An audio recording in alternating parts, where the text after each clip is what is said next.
सांसद शीतकालीन सत्र में अब तक हंगामा ही देखने को मिला है। अडानी मुद्दे पर कांग्रेस की मांग पर सांसद नहीं चल पा रही हैं, तो वहीं टीएमसी के ओर से कहा गया है कि देश में और भी मुद्दे हैं। इंडिया गठबंधन के भीतर एक बार फिर ममता बनर्जी अलग स्टैंड लेती हुई दिख रही हैं। संसद के शीतकालीन सत्र में अडानी के मुद्दे पर अब तक हंगामा ही देखने को मिला।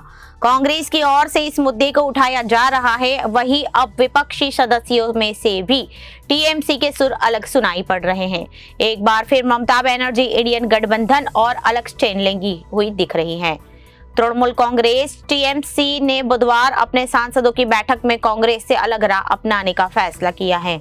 यह बैठक संसद के दोनों सदनों में अडानी मामले पर कांग्रेस के हंगामे के बीच हुई। टीएमसी चाहती है कि सांसद चले ताकि जनता के मुद्दे उठाए जा सके।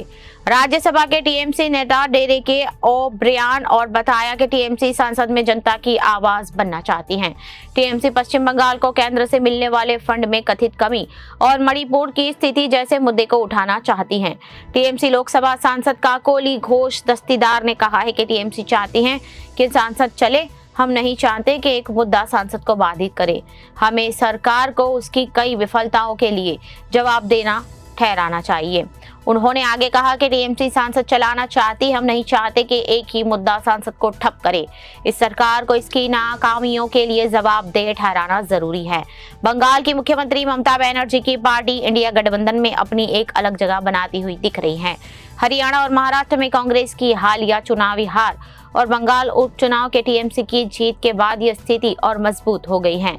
बनर्जी सहित आईएनडी इंडिया गठबंधन के अधिकांश दिग्गजों के गुरुवार को झारखंड के मुख्यमंत्री और जेएमएम प्रमुख हेमंत सोरेन ने शपथ ग्रहण समारोह में शामिल होने की उम्मीद की है और विपक्षी गठबंधन के शक्ति प्रदर्शन का एक मंच होगा।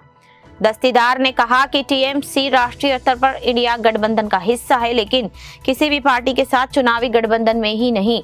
उन्होंने कहा कि हम भाजपा का मुकाबला करेंगे, लेकिन इस बारे में हमारा नजरिया रणनीतिक रूप से अलग हो सकता है। दस्तीदार ने साफ किया कि टीएमसी राष्ट्रीय स्तर पर इंडिया गठबंधन का हिस्सा जरूर है, लेकिन किसी भी पार्टी के साथ चुनावी गठबंधन में नहीं है। उन्होंने आगे कहा कि हम बीजेपी के मुकाबला करेंगे, लेकिन हमारी रणनीति अलग हो सकती है।